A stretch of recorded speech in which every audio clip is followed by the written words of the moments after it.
نحمدہ ونصلی علی رسولہ الکریم اما بعد فاعوذ باللہ من الشیطان الرجیم بسم اللہ الرحمن الرحیم۔ آج میرے پاس جو ٹاپک ہے وہ یہ ہے، وہ کون لوگ ہیں جن کو زکوٰۃ نہیں لگتی۔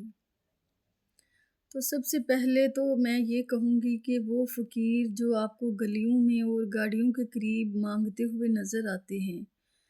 ان کو زکوٰۃ نہیں لگتی، کیونکہ یہ لوگ نسل در نسل مانگتے ہیں، یہ بہت ریچ ہوتے ہیں، تو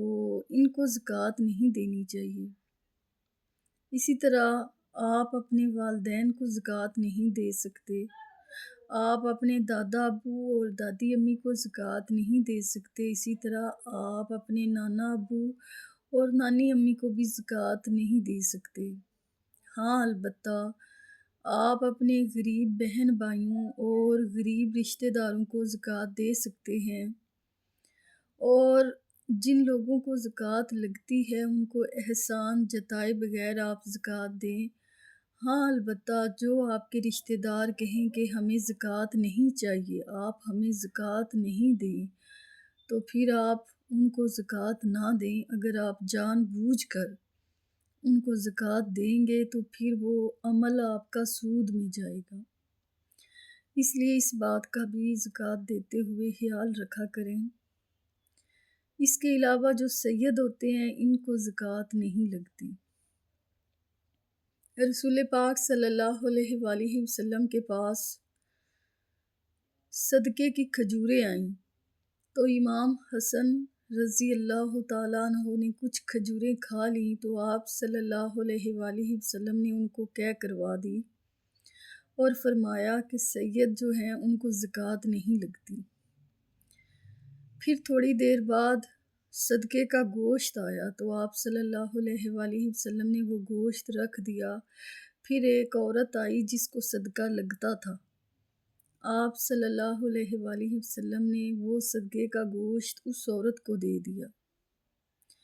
وہ عورت گوشت لے کے گھر گئی، اس نے کھانا بنایا اور کھانا لے کے رسول پاک صلی اللہ علیہ وآلہ وسلم کی خدمت میں حاضر ہوئی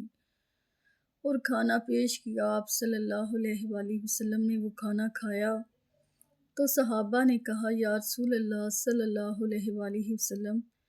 اس عورت نے جو سالن بنایا ہے وہ گوشت تو صدقے کا تھا اور آپ کو صدقہ نہیں لگتا۔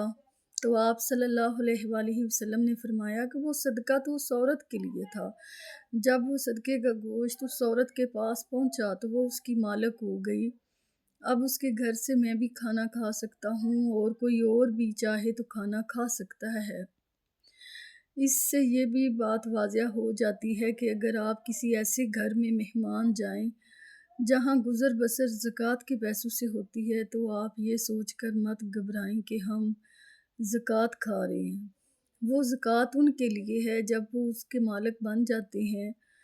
تو پھر ان کے گھر سے کوئی بھی کھا سکتا ہے۔ اگر آپ مہمان بن کے جائیں تو آپ بھی کھا سکتے ہیں، اس میں کوئی حرج نہیں۔ بیت المال میں رسول پاک صلی اللہ علیہ وآلہ وسلم کے دور میں بیت المال میں 5واں حصہ آل محمد کے لیے تھا۔ رسول پاک صلی اللہ علیہ وآلہ وسلم کی 9 بیویاں تھیں اور جو باقی تھے ان کو جاتا تھا، اسے خموس بھی کہا جاتا تھا۔ آج کے دور میں بیت المال تو ہے لیکن گورنمنٹ جو ہے وہ سید کا خیال نہیں رکھتی، تو اس لیے آپ کو چاہیے کہ اپنی زکوٰۃ کے علاوہ اپنے ذاتی پیسوں سے جو غریب سید ہیں ان کی ضرور ہیلپ کیا کریں۔ جو اہل تشیع ہیں وہ تو اپنے بڑے عالم کے پاس زکوٰۃ کے علاوہ پیسے جمع کراتے ہیں تاکہ جو سید ہیں ان کی ہیلپ کی جا سکے، تو یہ بہت اچھا عمل ہے۔ سب کو خیال رکھنا چاہیے کہ اگر آپ کے علاقے میں کوئی سید موجود ہیں جن کے مالی حالات بہتر نہیں ہیں، تو آپ زکوٰۃ کے علاوہ اپنے ذاتی پیسوں سے ان کو گفٹس کریں، ان کا خیال رکھیں، ان کی مدد کیا کریں، تو یہ بہت اچھا عمل ہے۔ تو رسول پاک صلی اللہ علیہ وآلہ وسلم نے فرمایا تھا کہ انسان تو کہتا ہے کہ میرا مال میرا مال میرا مال، تیرا مال تو وہ ہے جو تو نے کھا لیا، جو تو نے پہن لیا، باقی مال تو تیرے وارثوں کا ہے، اس لیے آپ نے جو پہن لیا، آپ نے کھا لیا، اور جو آپ نے اپنے ہاتھوں سے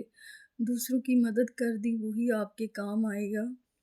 اور آپ کی دی ہوئے پیسے یا دی ہوئی چیزیں